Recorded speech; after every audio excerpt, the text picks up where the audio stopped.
Welcome to a case study in planning and executing a source control exercise using a visual simulator as a well response training tool. My name is Mike Drieu. I'm the Gulf of Mexico CM Manager for Oxy Petroleum. I'll be presenting with Ray Oskarsen, who's the Senior Vice President for Well Control for Add Energy.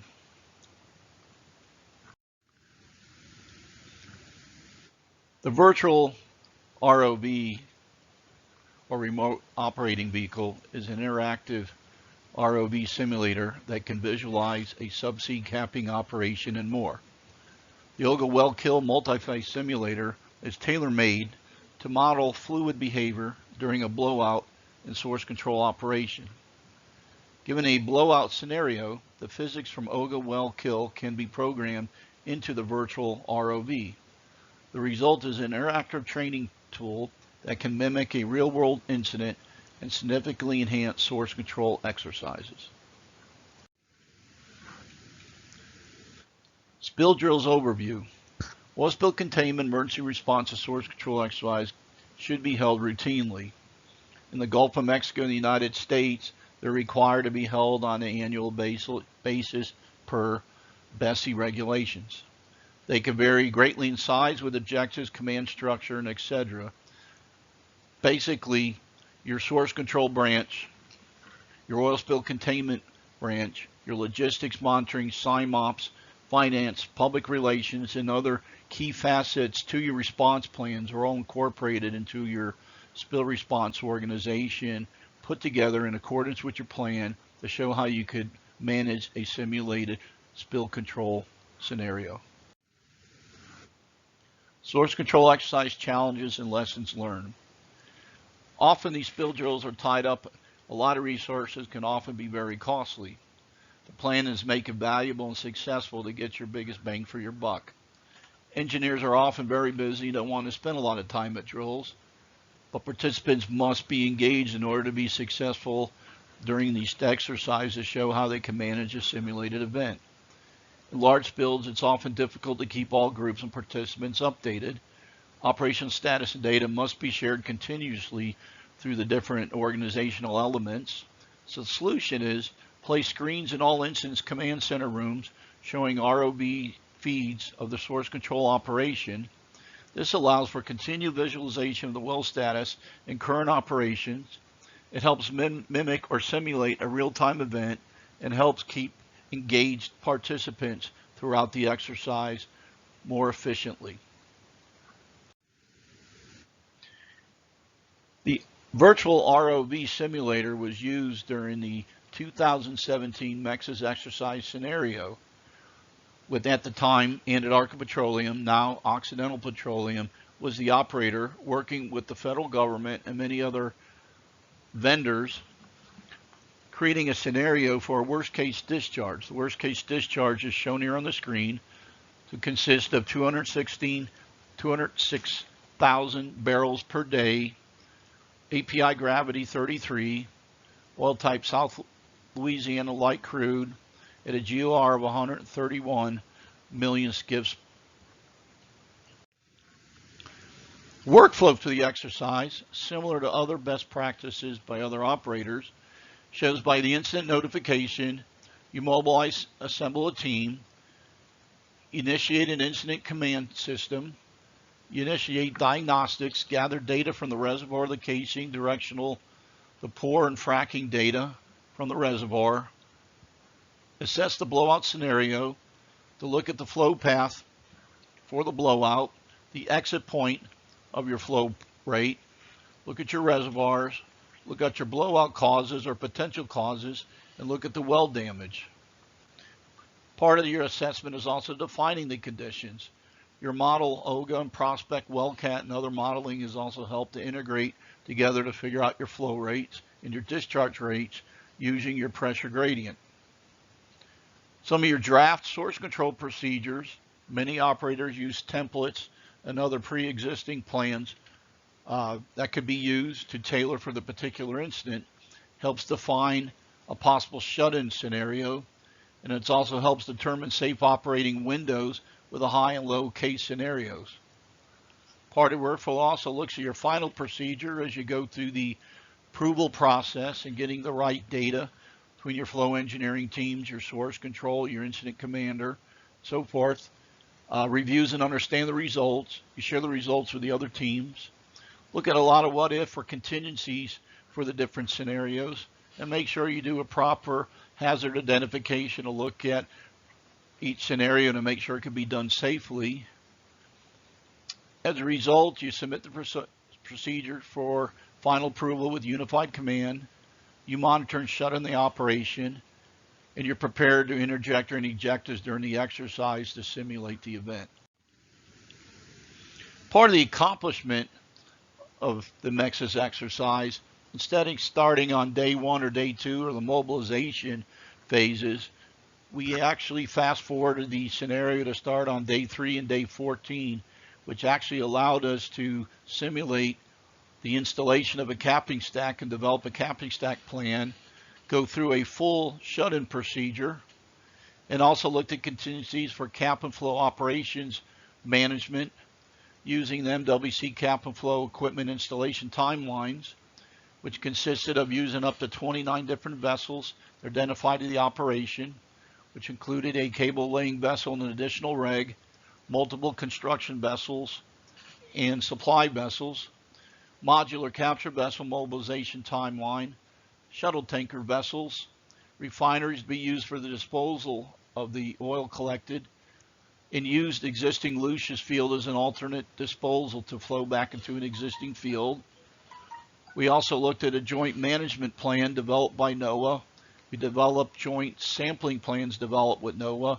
We also developed an offshore wild recovery and rehabilitation plan.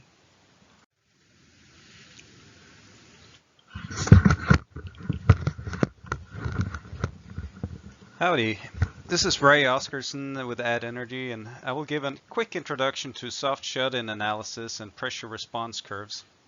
Going back in time to 2012, Mike Cargill with Trendsetter, Mike Drieu, and myself worked together on the first subsea capping stack deployment exercise in the Gulf of Mexico, following the Deepwater Horizon Macondo incident. During the exercise, we developed the concept for pressure response curve plots, which has almost become a standard planning task for subsea capping exercises. I think it's worth mentioning that the concept has never been used to plan an actual operation. All blowouts and capping operations are different, and this concept may not always be applicable, but it is a good learning experience to teach people about subsea capping and to make them think about what can happen during the shut-in operation. Just like many other source control exercises, one of the main objectives during the MEXUS drill was to develop a soft shut-in procedure for closing in the outlets of the capping stack. By monitoring the pressure inside the capping stack and using an advanced transient multi-phase flow simulator, we can perform a downhole diagnostics to determine what is going on in the wellbore. How the pressure builds up inside the capping stack as you shut in the openings will depend on the reservoir, the formation fluids, flow path, and importantly, possible failures in the wellbore. So before we attempt to shut in the capping stack, we want to determine the minimum and maximum pressure response that ensures safe operations. The worst case scenario for a capping attempt is that a shallow formation fractures or flow comes up on the outside of the conductor and a broach occurs where the wellhead just craters. At that point, there may not be anything you can do from the surface other than to wait for a relief well.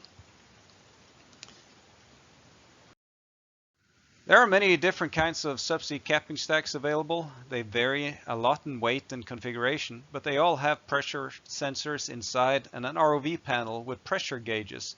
During a shut-in operation, an ROV can latch onto the ROV panel and monitor these pressures. Before we start the shut-in process, we will systematically go through the likely casing loads and failure modes to determine what the pressure response could look like for different scenarios. Here you can see an illustration of the well and blowout scenario that was used for the MEXUS drill. On some exercises we have evaluated over 50 different casing loads, and it can get quite complicated. But on most exercises we keep it fairly simple.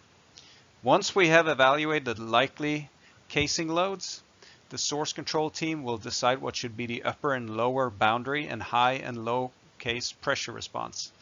An example is shown in the table on the screen. These lines and curves will be put on a pressure response curve plot, which is used to develop the shut-in procedure.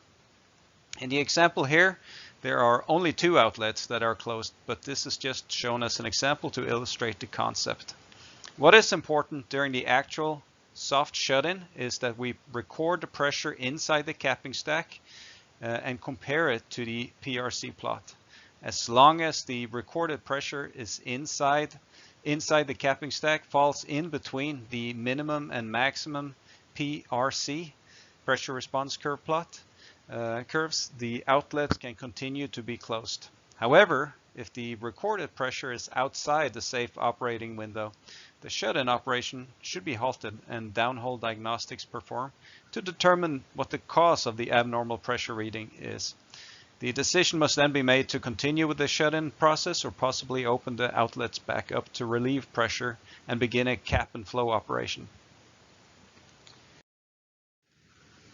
Here you can see the actual PRC plot that was created during the Mexus drill. In the 15K stack that was used, there is a main bore that is closed with a blind shear ram and 4 outlets that are closed with either valves or chokes.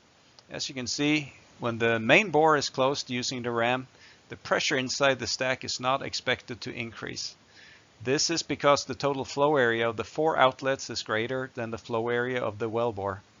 After the main bore is closed, both side outlets fitted with chokes are closed in sequence to test that they are working properly without exerting any additional pressure on the stack. The chokes are opened back up and the gate valves are closed in sequence. At this point, the pressure inside the stack is expected to increase. Finally, the 2 chokes are closed again until the capping stack is fully shut in and the well is contained. When we develop the PRC plot, we also look at the temperature and the flow rate out of each outlet during the shut-in operation. This is important because we need to check that we will not exceed the ratings of the capping stack components. We have seen on many projects that the temperature can also get very high due to reverse Joule-Thomson effects. And also the velocities and erosion potential can get high, especially with gas flow. It's not enough to just look at the shut-in pressure and say we need a 15K stack.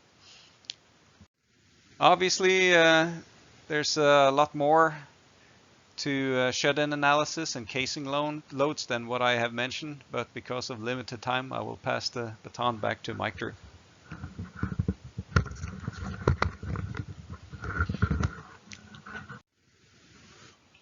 Again, the virtual ROV is a 3D interactive real-time simulation. It's pre-scripted again or fully interactive mode. The feed can be shown in multiple views we mentioned earlier. We are able to calculate display during different operations. The pressure can be read by participants. An example, well, again, it would be a cap and flow operation or a relief well.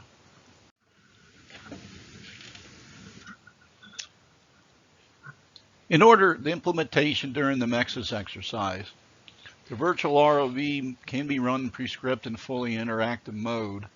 The continuous feed with the subsea option can be shown in multiple views, i.e. a bird's eye view and an ROV view. The Oga well kill program is used to calculate when the ROV panel should display during the different operations, showing the pressure and temperature inside the stack. As you can see on the pictures right here, this would be the actual view that if there's a real-time event that you'd be looking at the ROV feed, that you'd be monitoring the pressure and temperature gauges on there to reflect any changes. Part of what I mentioned earlier, having a pre-scripted ahead of time as you're going through the exercise, you could actually monitor the pressure temperature changes as you're going through the soft shut-in procedure, reflect the changes to make sure they're falling along the predicted curves, or if there's any anomalies, be able to have the participants recognize those anomalies and react accordingly as was in a real-time event. Pressure can be read again during the procedure compared to the model PRC. An example, low pressure could initiate a cap and flow operation and or a relief valve, or there could be showing at a low pressure or exceeding the low limits. It could also exceed maybe perhaps that you maybe fracked one of your shoes.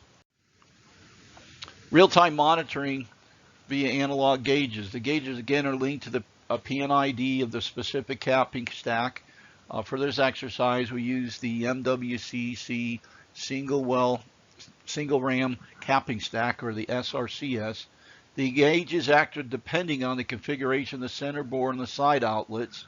The key part, as mentioned earlier by Ray, is through the soft shut-in process. As you cut or shut in the main bore with the rams, the procedure as reflected in the curves, the main points as you're going through shutting the side outlets, whether it's a choke or a gate valve, will provide the predictive curves or the changes in accordance with the curves throughout the process.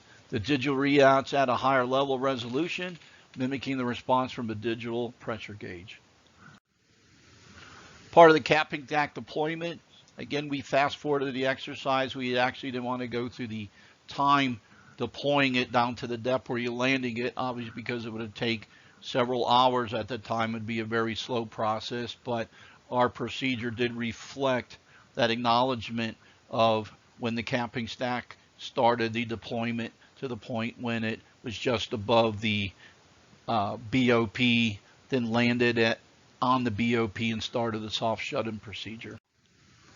Again, part of the installation mentioned, it started at the top. It was running real time, again, be several hours. Again, we wanted to position the capping stack, at least for our procedure. We listed it just above the flow of the well, just to the side of it. Then we moved it over to the flow within a few feet of the capping stack or the BOP hub, and then we landed the capping stack accordingly. Part of the installation started from ground zero, we mentioned earlier. This shows a snapshot of the actual procedure we used. Make sure, again, but by the procedure, we wanted to have snapshots with the procedure reflecting what the participant or the operator would see from the ROV, the different gauges and the different procedures that you would see throughout the process to reflect what the changes would be from the pressure temperature gauges. And again, this arrow shows what's starting at zero when you just close the rams, and as is shown here in the picture, the flow going out the side outlets. A secondary capping stack installation is just noting following the actual procedure, gives you a second barrier in case your primary barriers have a problem, such as washing out maybe a choke valve or a gate valve. We also have an isolation of well integrity test to make sure everything, nothing is compromised before you start the procedure and everything's holding. The soft shut-in procedure, again, we show the first one where the arrow is shown as you start showing one of the gate valves or the choke valves, the first valve, you'll start seeing some slight changes, and as you proceed through the procedure, you'll see more significant changes until you complete the procedure. Part of the summary discussion, again, coupling the virtual ROV and the old well kill gives visualization of source control operation with proper physics, can be run prescriptive and fully interactive, can show multiple views of the operation, as we mentioned earlier, provides realism similar to an actual event, improves engagement, learning, and understanding, enhance the spill experience for all participants. And part of that experience, as you close each valve, you made sure that the pressure or temperature was holding at that time. And actually during the exercise, we went as a real event. We had to be satisfied that it held and got permission from the Unified Command and from Bessie, who was an advisor, as the source control advisor, to make sure everything was satisfactory before moving to the next step. Again, we found that very successful for large-scale exercises, MEXIS. Using the greatest technology really helped train our people in peacetime rather than wait until a real-time event. More work remains, however, to do this to the entire oil and gas industry.